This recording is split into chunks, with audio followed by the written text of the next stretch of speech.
శోధనలో రోధనలో బంధకముల నుండి విడిపించు శక్తి, వ్యాధులలో బాధలలో ఆదరించు దేవుని శక్తి. నువ్వు పరిశుద్ధాత్మకి దగ్గర అయినప్పుడు, ఆత్మ నిన్ను తాకినప్పుడు నువ్వు ఆత్మను ఆనందిస్తావు. ఇది ప్రార్థన శక్తి, ప్రార్థన శక్తి, ఇది ప్రార్థన శక్తి. నిరాశ నిస్పృహలెన్నున్నా అశాంతి ఆపదలైనను, నిరాశ నిస్పృహ. నిజముగా నువ్వు బ్రతుకును మార్చుకుంటే ఈ రోజు ఉండే లెక్క పెట్టుకుంటావు. ఆశీర్వాదాలు వస్తాయి. ఈనాడు విమోచింపబోచున్నాడు యేసు ప్రభువు, ఈనాడు విమోచింపబోచున్నాడు. ఆకాశమందున్న మన దేవుడు మన ప్రార్థన ఆలకించును. ఆకాశమందున్న మన దేవుడు మన ప్రార్థన ఆలకించును. ప్రార్థన ప్రార్థన ఇది ప్రార్థన శక్తి, ప్రార్థన ప్రార్థన ఇది ప్రార్థన శక్తి, ఇది ప్రార్థన శక్తి, ఇది ప్రార్థన శక్తి. ప్రార్థనా శక్తి తైలాభిషేక ఆదివారపు ఆరాధన. సమయం ఉదయం 8:30 గంటల నుండి. స్థలం వైస్రాయ్ గార్డెన్స్, జుబ్లీ బస్టాండ్ ఎదురుగా, సికింద్రాబాద్. ప్రార్థనా శక్తి తైలాభిషేక ఆరాధన సెప్టెంబర్ 19 గురువారం, విజయవాడ. మొదటి ఆరాధన 7 గంటల నుండి 10 గంటల వరకు. రెండవ ఆరాధన 10 గంటల నుండి 1 గంట వరకు. స్థలం వేణిస్టెల్లా auditorium, పంటకాలువ road, NTR circle, Vijayawada. Bhimavaram పరిసర ప్రాంత ప్రజలకు శుభవార్త. ప్రార్థనా శక్తి తైలాభిషేక ఆరాధన సెప్టెంబర్ 20 శుక్రవారం, భీమవరం. సమయం ఉదయం 10 గంటల నుండి. స్థలం Nirmaladevi function hall, Juvalapalem road, Peddamiram, Bhimavaram. ప్రార్థనా శక్తి తైలాభిషేక ఆరాధన సెప్టెంబర్ 21 శనివారం, ఒంగోలు. సమయం ఉదయం 10 గంటల నుండి. స్థలం A1 convention hall, old Guntur road, Ongole. ప్రార్థనా శక్తి తైలాభిషేక ఆరాధన సెప్టెంబర్ 24 మంగళవారం. సమయం ఉదయం 10 గంటలకు. స్థలం MYR కన్వెన్షన్ హాల్, పాత bulb factory, Ballari road, Anantapuram. ప్రార్థనా శక్తి తైలాభిషేక ఆరాధన సెప్టెంబర్ 25 బుధవారం, కడప. సమయం ఉదయం 10 గంటల నుండి. స్థలం మాధవి కన్వెన్షన్ హాల్, రాయచోటివెళ్లి రోడ్, RTO ఆఫీస్ ఎదురుగా, కడప. ప్రార్థనా శక్తి తైలాభిషేక ఆరాధన సెప్టెంబర్ 26 గురువారం, నంద్యాల. సమయం ఉదయం 10 గంటలకు. స్థలం Shiva garden function hall, Mahanandi road, Nandyal. ప్రార్థనా శక్తి తైలాభిషేక ఆరాధన సెప్టెంబర్ 28 శనివారం, గుంటూరు. సమయం ఉదయం 7 గంటల నుండి. స్థలం సీతారాం టౌన్షిప్ ఎదురుగా, housing board colony, Nallapadu road, Guntur. Yesayya నామమున మీకు వందనాలు తెలియపరుస్తా ఉన్నాను. ఈ దినము కొరకు దేవుడు సిద్ధపరిచిన వాగ్దానాన్ని మనం స్వాధీనపరచుకుందాం. పరిశుద్ధ గ్రంథముల నుండి యోహాను సువార్త 14వ అధ్యాయము 16వ వచనం. John chapter 14:16. మీ యొద్ద ఎల్లప్పుడూ ఉండుటకై ఆయన వేరొక ఆదరణకర్తను, అనగా సత్యస్వరూపయగు ఆత్మను మీకు అనుగ్రహించును. ఈరోజు దేవుడు ఎంత అద్భుతంగా సూటుగా మీతో మాట్లాడుతూ ఉన్నాడో. ఎవరు లేరు, నాకు ఎవరు ఏ సహాయం చేయట్లేదు, ఏ ఆలోచన చేయాలో, ఏ నిర్ణయం తీసుకోవాలో నాకు అర్థం కావట్లేదు అని అనుకుంటున్నావా? అందుకే దేవుడు ఈరోజు నీతో మాట్లాడుతూ ఉన్నాడు. ఎవరో వచ్చి ఏదో కొంత సమయం ఉండి నీకేదో ఒక సలహా చెప్పి ఆ సమయం నువ్వు కొంచెం ఆనందంగా ఉండి మళ్ళీ వారు వెళ్ళిపోయిన తర్వాత అది ఏం చేయాలో, ఆ పని ఎట్లా ప్రారంభించాలో నీకు అర్థం కాకపోవటం, ఎటు వెళ్ళాలో, ఏ నిర్ణయం తీసుకోవాలో నీకు అంత కన్ఫ్యూజ్గా ఎక్కువగా ఉండటం, నీకు కొన్ని సమయాలు ఏడుస్తూ ఉంటుంటావు, బాధపడుతూ ఉంటుంటావు. ఏంటి, నా జీవితానికి ఎల్లప్పుడూ ఒక ఆదరణగా ఉండేటువంటి మనుషుడు లేడు, ఒక ఆదరణగా ఉండేటువంటి ఒక మనిషి నాకు లేదు, నా జీవితంలో నాకు ఆదరణ లేదు అని ఏడుస్తున్నావా, బాధపడుతున్నావా? అందుకే దేవుడు ఈరోజు నీతో మాట్లాడుతూ ఉన్నాడు. ఎస్పెషల్లీ నీతోనే దేవుడు మాట్లాడుతున్నాడు. ఎల్లప్పుడూ నీ యొద్ద ఒక ఆదరణ మనిషి, ఆదరణకర్త ఉండటానికి దేవుడు నిశ్చయించుకుని నీ యొక్క కష్టాన్ని, నీ మనస్సాక్షిని, నీ భక్తిని, నీ యొక్క చిన్న హృదయాన్ని చూసిన దేవుడు ఈరోజు అద్భుతమైన ఆశీర్వాదాన్ని ప్రకటిస్తూ ఉన్నాడు. ఏంటంటే అది ఎల్లప్పుడూ నీ యొద్ద ఉండుటకై ఆయన ఆదరణకర్తను దేవుడు నీకు నియమిస్తూ ఉన్నాడు.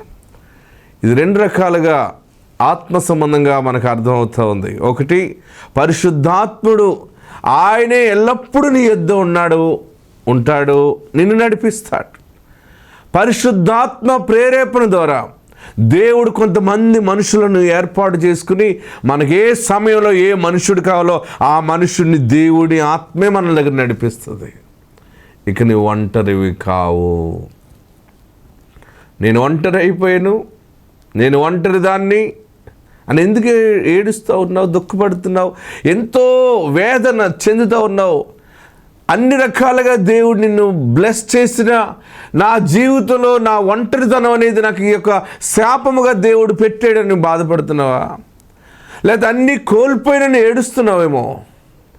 దేవుడి దినాన్ని నీతో మాట్లాడుతున్న మాట ఏంటంటే, ఎల్లప్పుడూ నీ దగ్గర ఉండటానికి ఒక ఆదరణకర్తను దేవుడు నీకు నియమించాడు. నువ్వు భయపడవలసిన పని లేదు. పనులు జరుగుతాయా? జరిగించగలనా? నేను కట్టగలనా? నేను చేయగలనా? నేను నడిపించగలనా? నా వల్ల కాదు కదా అని అనుకుంటున్నావేమో.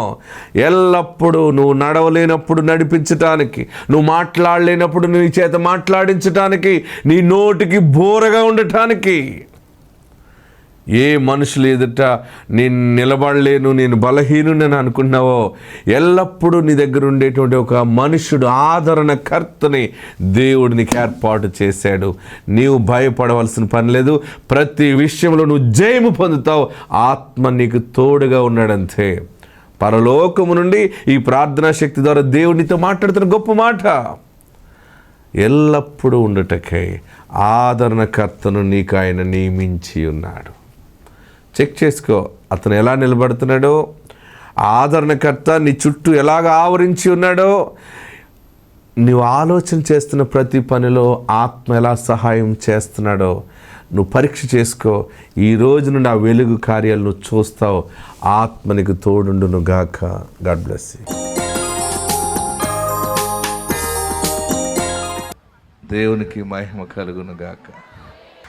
ఎంత ఆశ్చర్య కార్యాలు ప్రభు జరిగిస్తున్నారంటే, ప్రార్థనా శక్తి పరిచర్యలో ఎవరు అడుగు పెట్టినా ఆ మనిషిని దేవుడు జ్ఞాపకం చేసుకుంటూ ఉన్నాడు.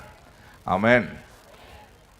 చూడండి, 14 సంవత్సరాల తర్వాత మరి వారు గర్భఫలం కొరకు తైలాభిషేకానికి వచ్చారు. అంతకుముందు మందులు వాడారు, హాస్పిటల్ తిరిగారు, విసిగిపోయారు. తైలాభిషేకం తెలుసుకుని వచ్చిన తర్వాత వచ్చిన 2వ నెలలోనే దేవుడు వారిని మీద కృప చూపించాడు. ఆ సాక్ష్యం విందాం. దివ్యకుమారి, నా భర్త పేరు శ్రీనివాసరావు. మా వివాహం అయ్యి 14 సంవత్సరాలు. ఇంతవరకు గర్భఫలం అనేది లేదు. ఎన్నో మందులు ఎక్కడికంటే అక్కడికి వెళ్ళాము, కానీ గీసుకుపోయాం. ఇక్కడికి వస్తే గర్భఫలం ఎంతోమంది పిల్లల్ని ఇస్తున్నారు, దేవుడు ఎస్సాహయ్య గారు ప్రార్థన చేస్తే అని అన్నారు. అదే నమ్మకంతో, విశ్వాసంతో నేను ఇక్కడికి వచ్చాను.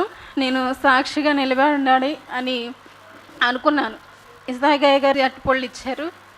నా మీద ఉన్న దోషాలన్నీ తీసివేసి దేవుడు మా గర్భాన్ని దీవించి ఇక్కడికి వచ్చిన 2వ నెలలోనే నాకు కన్ఫర్మ్ అయింది. ఇప్పుడు 7వ నెల నాకు ఈ చిన్న సాక్ష్యం దేవుడు దీవించిన గారు. ఇది ఏమైనా మామూలు సాక్ష్యాలండి? దోషం పోగొట్టాలంటే ఫ్రీగా మన దగ్గర ఫీజులు లేవు, కర్చీఫులు లేవు, బ్లాంకెట్స్ లేవు, అమ్మకాలు లేవు, ఏముండవు. దేవుడు మనకు ఉచితంగా ఇచ్చాడు. ఈ వారం ఉచితంగా ప్రజల మధ్య దీవెన ప్రకటించుకుంటూ వెళ్ళిపోతూ ఉన్నాం. ఆమేన్. అలాగనే ఏమన్నా సంఘ స్థాపన చేయటానిక? మీరు మీ సంఘాలకు వెళ్ళాలని చెప్తున్నాను. మీరు ఆరాధనలకు వెళ్ళండి, మీ సంఘ కాపరులను సహవాసం కలిగి ఉండండి. నేను మీ మధ్యకి దేవుడు నడిపించినంతకాలం వచ్చి దేవుడిచ్చిన వాగ్దాన వాక్యాన్ని ప్రకటించుకుంటూ అనేక మంది మీద చేతులుంచి ప్రార్థిస్తూ ఉన్నాను. ఈ వరము ద్వారా దేవుడు మనల్ని వాడుకుంటూ ఉన్నాడు. ఆమెన్. చూడండి, రెండవ సాక్ష్యం మీకు చూపిస్తాను. అక్కడ అద్భుతం ఏంటంటే, ఇంతకుముందు ఒకసారి మీరు చూశారు. ఫస్ట్ చాలా కాలం నుండి వారు మామిడి చెట్టు కాయలు కాయకపోతే ఈమె సాక్ష్యం ఎంతమంది ఉన్నారు గుర్తుందా? ఆమె సాక్ష్యం చెప్పినప్పుడు ఒక మాట చెప్పింది. వాళ్ళ బ్రదర్కి సంతానం కావాలని అడిగింది. అప్పుడు వెళ్ళిపోతుంది అనమాట. వెళ్ళిపోయేటప్పుడు మా బ్రదర్కి పిల్లలు లేరండి అంటే, ఒక అరటిపండులో తీసుకుని ఇదిగో నీ మేనల్లుడు ఇదిగో అని. షాక్ అయిపోయింది ఆమె. ఆ అరటిపండు అలా పట్టుకున్నప్పుడు సేవకుడిగా నా నోట దేవుడు పెట్టిన మాట ఏంటంటే, ఇదిగో నీ మేనల్లుడు. పట్టుకుని వెళ్ళింది, ఆ సాక్ష్యం చెప్పుకుంది. అద్భుతం ఏంటంటే, మళ్ళీ వచ్చి మొన్న రీసెంట్గా ఆ చుట్టుపక్కల వాళ్ళందరూ ఆడపిల్ల పుడుతుంది అనుకున్నారట. కానీ దేవుడు తన సేవకుడు ద్వారా పలికించాడని, ఆ మగబిడ్డ పుట్టాడని మళ్ళీ వచ్చి సాక్ష్యం చెప్పింది. ఇస్సాగయ్య గారికి ప్రత్యేకమైన వందనాలు. ఆ బుడంకాయ గడు పుట్టేశాడు. పుట్టేసాక మనిషి కూడా చూడలేదు కదా, నాన్నగారిని తీసుకొచ్చింది. ఇప్పుడు మీకు అందరికీ గుర్తుందో లేదో, మామిడికాయల సాక్ష్యం చెప్పాను కదండి. అప్పుడు అందరూ కూడా అడుగుతున్నారు నన్ను. రెండోది అడిగారు కదా, మీకు మేనల్లుడు కావాలని, అది జరిగిందా లేదా అని అందరూ అడుగుతున్నారు నన్ను. నిజంగానే దేవుని కృపచేత మరి ఎవరిని చూసినా మరి ఏమన్నా తెలుసుకుందామని ఆతృత మీద ఎవరిని అడిగినా కూడా అందరూ ఆడపిల్ల అనే చెప్పారండి. ఇస్సాగయ్య గారి మాట చేత నేను ప్రతి ఒక్కరికి చాలా బలంగా చెప్పానండి. ఖచ్చితంగా నాకు మేనల్లుడే పుడతాడు, అయ్యగారు నాకు చెప్పారు అని నేను అందరితోనూ చాలా మొండిగా వాదించేదాన్ని. అందరూ అది జరగకుండా ఉంటే బాగుండు అనుకునేవాళ్ళు కూడా చాలామంది అనుకున్నారు. నిజంగా దేవుని కృప చేత ఇస్సాగయ్య గారి మాట చేత నాకు మేనల్లుడు పుట్టాడండి. ఇదిగో మా నాన్నగారు మరి ఇంకా రాలేదండి, వాళ్ళు హైదరాబాద్లో ఉన్నారు. ఆ బాబుని తీసుకొచ్చి మా ఫ్యామిలీ మొత్తాన్ని తీసుకొచ్చి నేను సాక్ష్యం చెప్దాం అనుకున్నాను. ఈ చిన్న సాక్ష్యం దేవుడు దీవించును గాక. హల్లెలూయా. దేవుడు యేసయ్య ఎక్కడున్నాడు? మన మధ్య ఉన్నాడు. ఆమేన్. ప్రతి గృహంలో అద్భుతాలు ప్రారంభం అయిపోయినాయి. మీరు భయపడకండి, వేదన చెందకండి. అప్పులన్నీ తీరిపోతాయి. మీరే అప్పిచ్చేవారుగా ఉంటారు.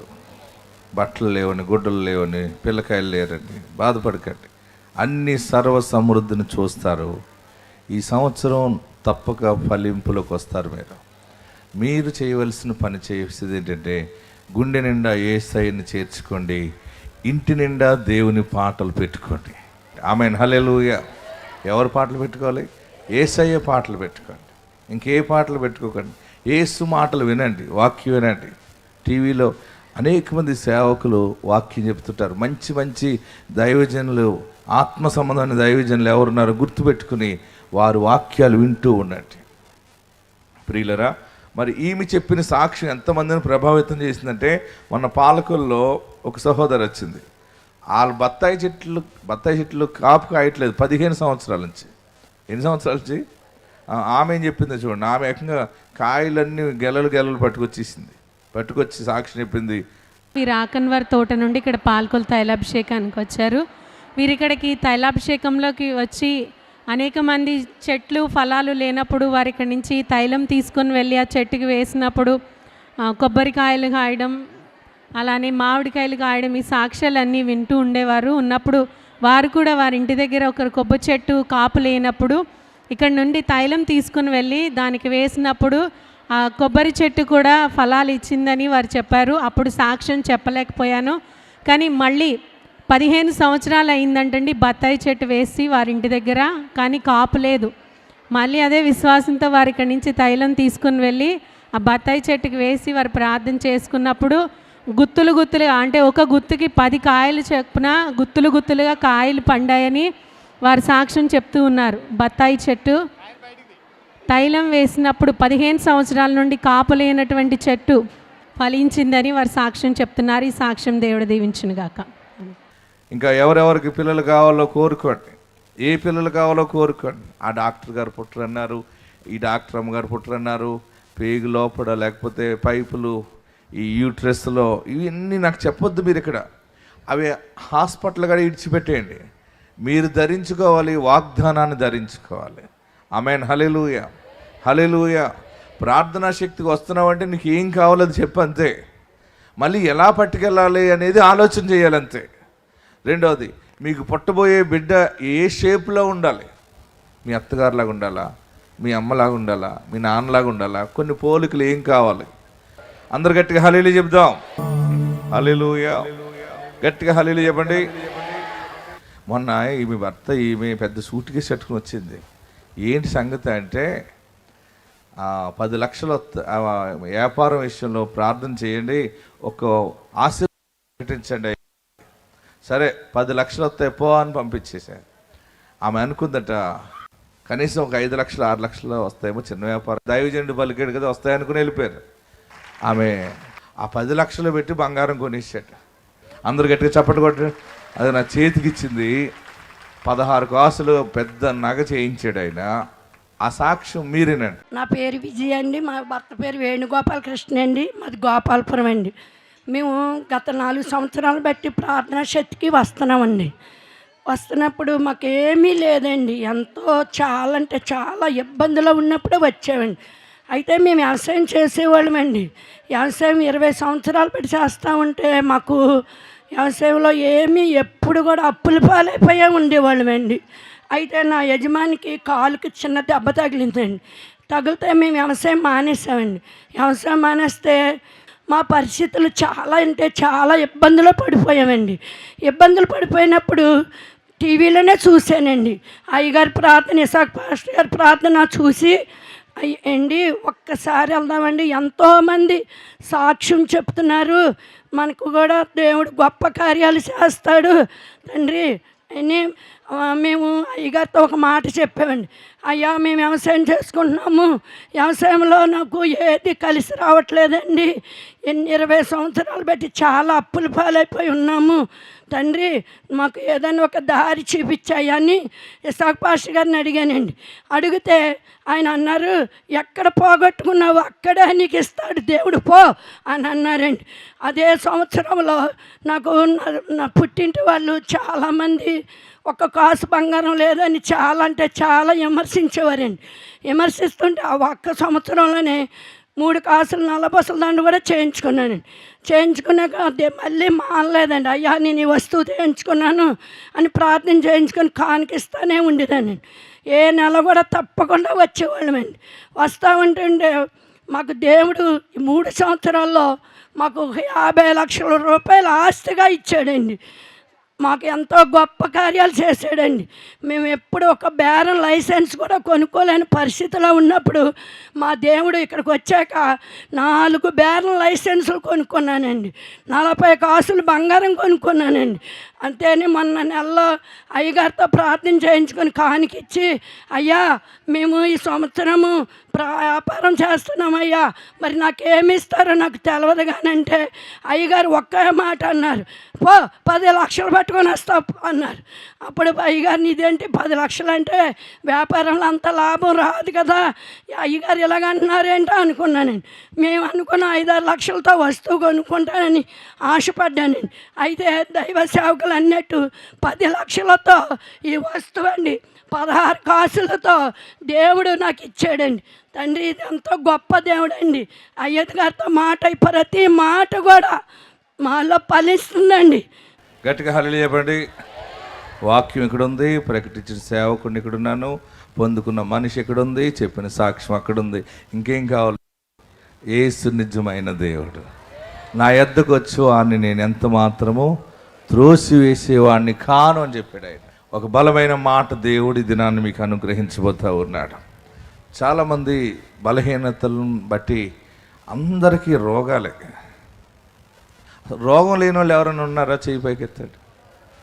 నాకు ఏ రోగం లేదన్న వాళ్ళు చేయి పైకెత్తండి. ఏదో ఒక రోగం, ఏదో ఒకటి శరీరంలో మనిషి మీద ఏలుబడి చేస్తుంది. ఈ దినము దేవుడిని సంపూర్ణంగా టోటల్గా హీల్ చేస్తూ ఉన్నారు. ఒక స్వస్థతను చూడబోతూ ఉన్నావు.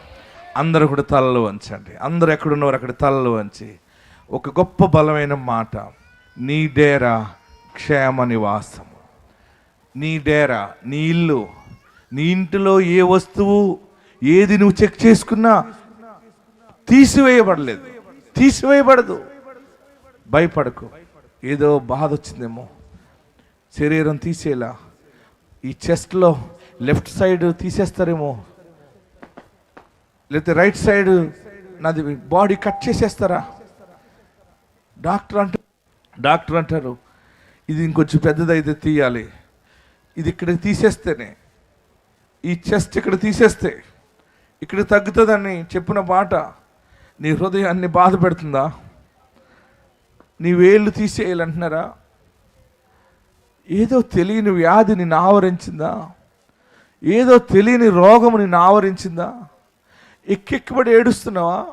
నాకెవరున్నారు, నా రోగం ఎలా పోతుంది? ఆస్తున్నా, ఐశ్వర్యం ఉన్నా, ఆరోగ్యం లేకపోతే ఎందుకు బ్రతుకు? అందరూ ఒకసారి లేచి నిలబడదాం. 2 చేతులు ఆకాశం వైపు చాపి ఆరోగ్యం ఇచ్చే యేసయ్య ఎదుట అందరూ నిలబడదాం. ఆయన ఈరోజు నీకు మాట ఇచ్చాడు, నమ్ముతున్నావా? నమ్మితే యేసుని గుండె నిండా చేర్చుకో. నీ డేరా క్షేమ నివాసము, భయపడకు. ఎంత పెద్ద రోగం వచ్చినా, ఎంత మానసిక క్షోభ ఉన్నా, నోటి మాటల చేత నీకు నొప్పి కలిగి బాధ కలిగినా, అక్కడే దేవుడు మరలా నిన్ను నిలబెడతాడు. అక్కడే దేవుడు మరలా నిన్ను సాక్షిగా పెడతాడు. అందరూ కూడా ఎక్కడున్నవారు అక్కడ లేచి నిలబడి జీవముల దేవుని సన్నిధానంలో 2 చేతులు పైకి ఎత్తుదాం. ఆరోగ్యం ఇచ్చే యేసయ్య ఎదుటి చేతులు ఎత్తుదాం. ఆత్మ సంబంధంగా హల్లెలూయా, హల్లెలూయా, హల్లెలూయా, హల్లెలూయా. అందరూ కూడా ప్రార్థన చేద్దాం. హల్లెలూయా, హల్లెలూయా, స్తోత్రం, స్తోత్రం, స్తోత్రం. హల్లెలూయా, హల్లెలూయా, హల్లెలూయా. అందరూ కూడా ఎక్కడున్నవారు అక్కడ 2 చేతులు లాగుతున్నా సరే పైకి ఎత్తి, నాకు నువ్వు కావాలి యేసయ్యా, నువ్వే కావాలి, నిన్నే పూజిస్తాను, నిన్నే ప్రేమిస్తాను, నిన్నే సేవిస్తాను. నీ సన్నిధి నాకు కావాలి బాబు, నీ కృప నాకు కావాలి బాబు. చేతులు దించండి, నమస్కరించండి, తలలు పైకి ఎత్తండి. ఒక్క మాట విన్నావు కదా, మరొకసారి పలుకుతున్నాడు దేవుని ఆత్మ ద్వారా.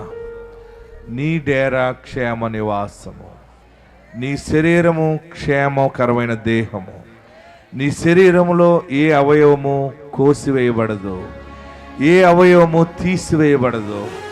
ఎక్కడ గడ్డొచ్చిందో అక్కడ కరుగుతుంది, వెన్న కరిగినట్టు కరుగుతుంది.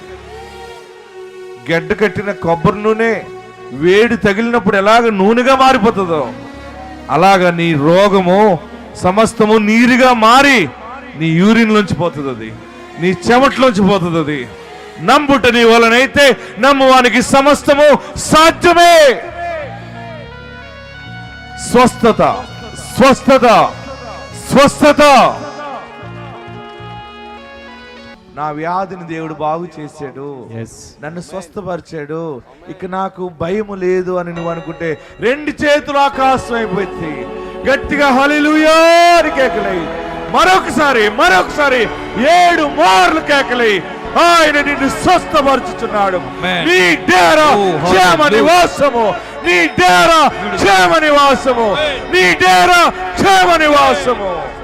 ప్రభువా నా పాపాలు క్షమించు, ప్రభువా నన్ను పరిశుద్ధపరచు, ప్రభువా నన్ను పవిత్రపరచని అందరూ ప్రార్థనలో ఉండండి. ప్రార్థనా శక్తి తైలాభిషేక ఆదివారపు ఆరాధన సమయం ఉదయం 8:30 గంటల నుండి.